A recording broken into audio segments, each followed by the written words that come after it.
Hey, what is going on, guys? Welcome back to another video. This is the same round as the previous video. If I edited in that order, this is the same day. My watch is actually running low on battery, so I think today on this back nine what we're going to do is play without yardages and see how we do. So I'm not going to be looking at fairway yardages. I'm not going to use my watch because it's low on battery and just turning off.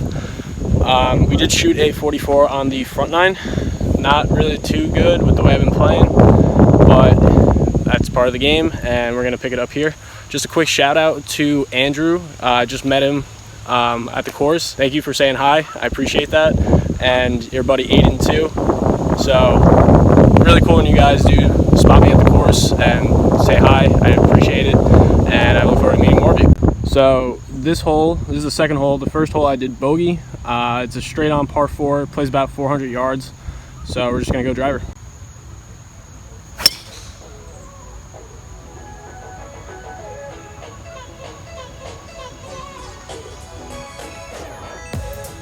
So we pounded that drive right there. We're at my ball. Probably gonna have about 80 yards left, and like I said, we're not gonna use any yardages. I'm not gonna look at my watch. We're not gonna look at any fairway yardages. We're just gonna go clearly off my perception of how far I think we are.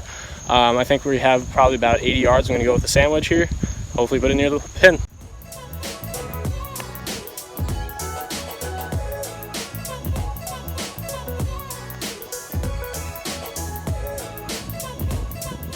So we did hit that very well. I'm probably gonna have about 15 feet to the hole for bird.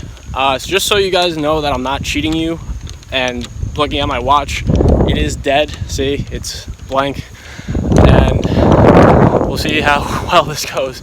I'm not expecting to be very accurate with my distances, but I've played the course enough times to know my distances, like what clubs to use. So I have that leg up on this challenge. So it might not be too bad as long as I keep the ball in play on the fairways.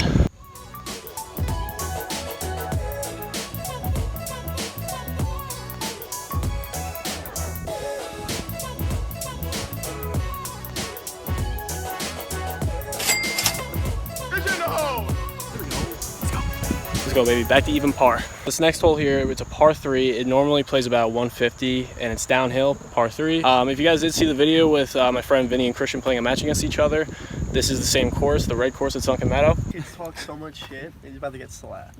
Look at that stance. Like, just look at his relaxed form. He's. What do you want me to do? Are you gonna hit par today? I don't think so. You know what you're gonna do? He's gonna blame it on the alcohol later. Just and like I said, I do know the course very well, so I know the distances. So I have that leg up on it. And we're gonna go with the pitching wedge here. We're gonna play probably 140.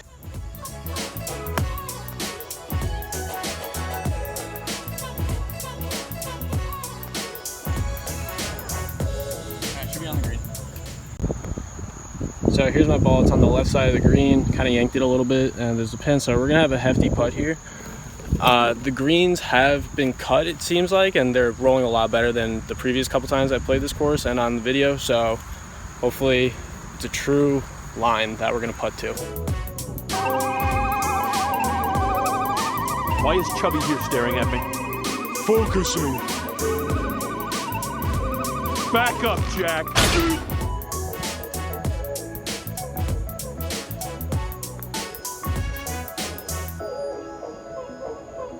Oh. Son of a bitch, ball. Why didn't you just go home? That's your home! Are you too good for your home? Answer me!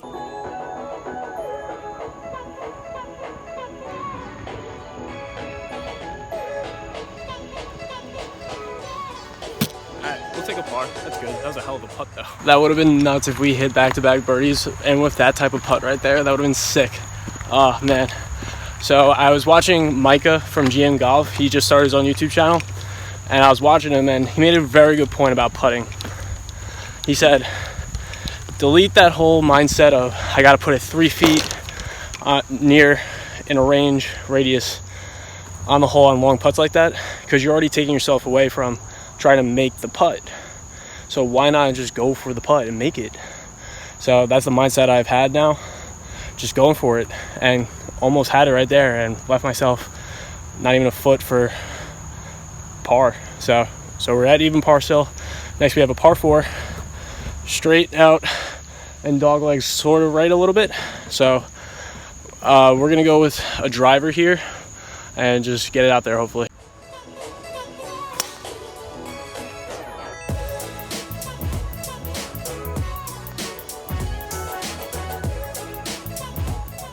So on that drive right there, you can see I kind of pushed it with the fade. So I haven't been really clearing my body through the swing, and that's causing me to block it and push it out a little bit. So I have to really make sure I get my lower body turned in order to hit more of a straighter shot with the draw. But I think it won't be too bad of a spot where we're at. We might be on the fairway from the previous hole, which actually would be a pretty good lie. But we'll keep shooting. Not really a good area to be. I'm debating on if I want to go straight out through that clearing area, that opening right there, or just play it really safe and go there. It just doesn't make any sense for me to go after that first opening, because if I do get it through, how much closer is it going to be? And I believe there's a bunker right there. So I think I'm just going to go with the safe route and go left.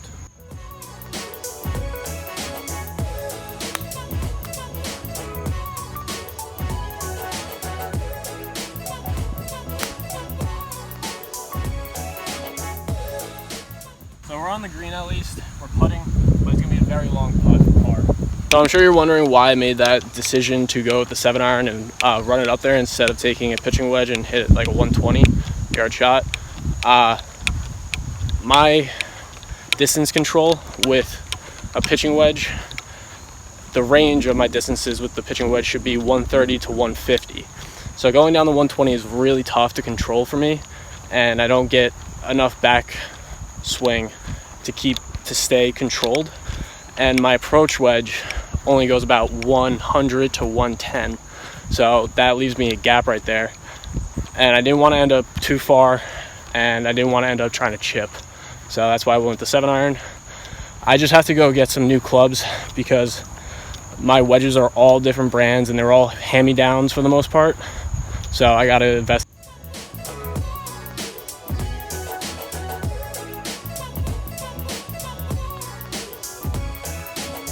So now we're 1 up. Like I said, it's tough, but you have to take your medicine on that. It was a good putt. If I just hit a little harder, it may have got there, but what can you do? So next hole here, we have a par 4. It's gonna be about 400 yards, I'm assuming. We're gonna go with the 3-wood. It does go out to the left, so we wanna be kind of where that little hump is out there, where that bunker. Not at it, obviously, but that's the distance we want.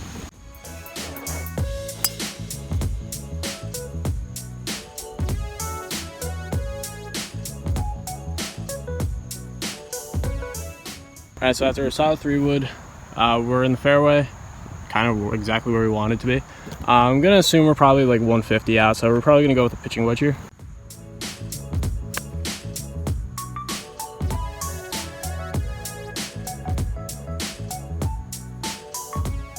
If you guys didn't watch my previous video, we did the Kirkland Costco golf ball review with a little bit of gameplay, and we're still using the golf ball. Obviously, it's in the same day, and I got great things to say about it. I feel like I'm going to keep using it more often. You're getting a really good bang for your buck, and the ball is playing well on the greens. So I do recommend, if you guys are looking for an affordable golf ball without having to spend $40, $30 on Titleist, then go for the Costco balls. They're great. So hell of a shot right here. Look, the ball is staying where it lands. That's crazy. This is with the Costco ball, man. So we have a good attempt here for birdie. Hopefully we can get back to par.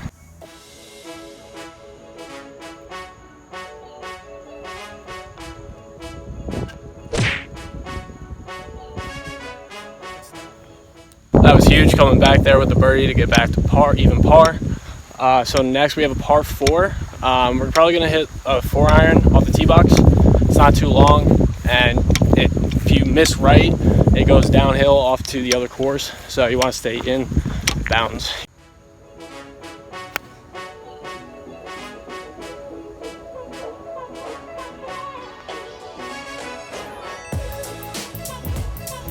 Try to do the smart play. but sometimes you just can't execute it. This game's tough, man.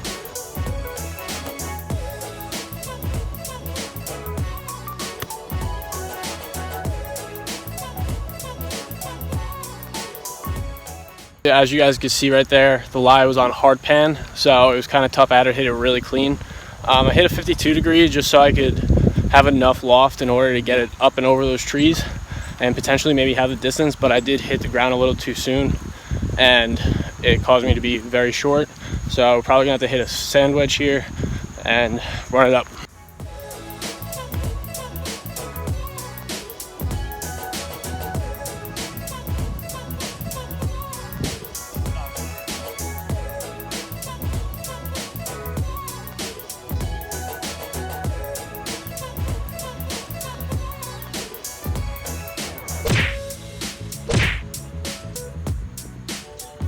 Let's go, guys, give me some. That was a huge par right there, huge up and down. I'm fired up right now. I'm sure you guys aren't as fired up, but I'm ready to keep going. Momentum is in my favor right now. Next we have a par 5. All I want to do here is stay in play. I have a tendency of hitting it left, and then right is this main road, so we don't want to go right. So I think I may just go 3-wood here and play it safe instead of using a driver.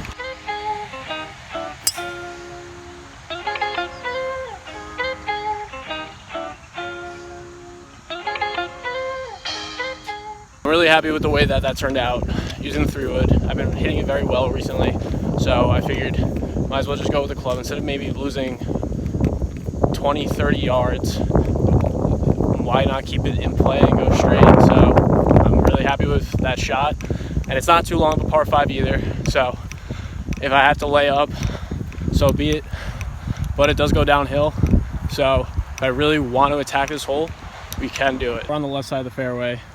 We do have a long ways to go. We're probably like 260 out, but definitely very happy with the shot. Probably just gonna lay up with maybe like a 5-iron here and just get it down there.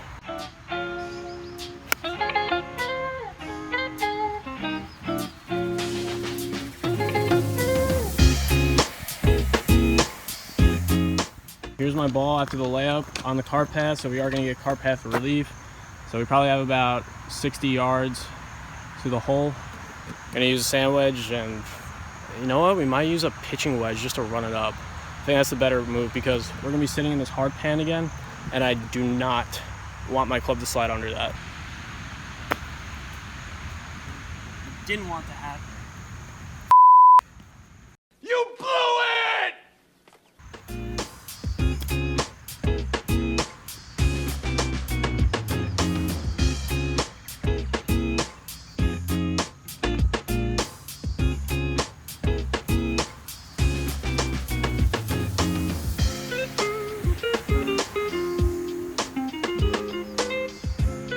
They ask you how you are, you just have to say that you're fine when you're not really fine, but you just can't get into it because they would never. What an idiot! So unfortunately we are 2 up now.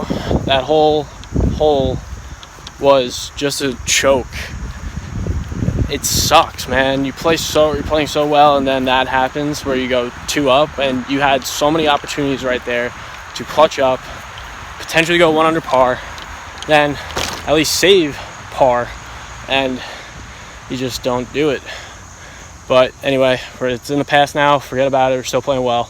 So we have a par 3 here, goes uphill. We're gonna go with an 8-iron.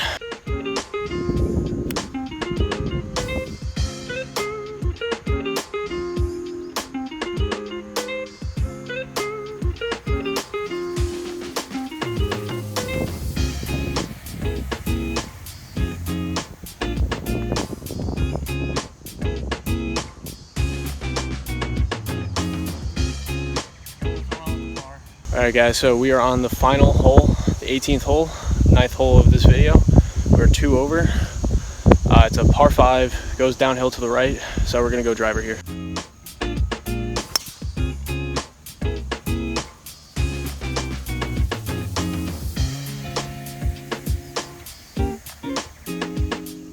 This is the farthest I've ever hit it on this hole. I had to have hit it 300 yards. Just came off right off the square of the club face.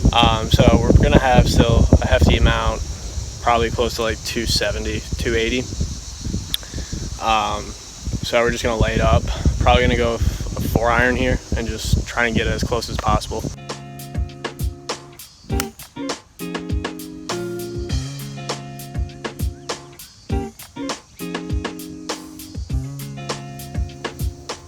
So it is kind of really getting dark now.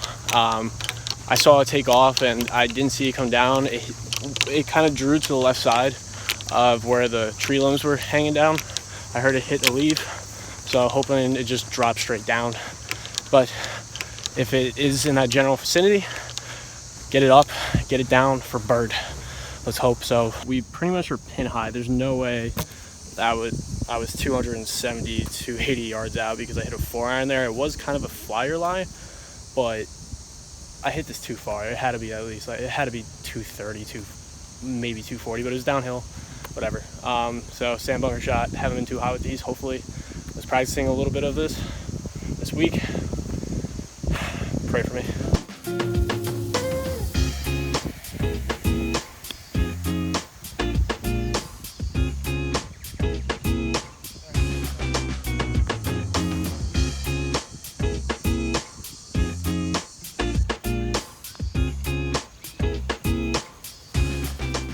All right, so we ended out with a par right there. That is 2 over.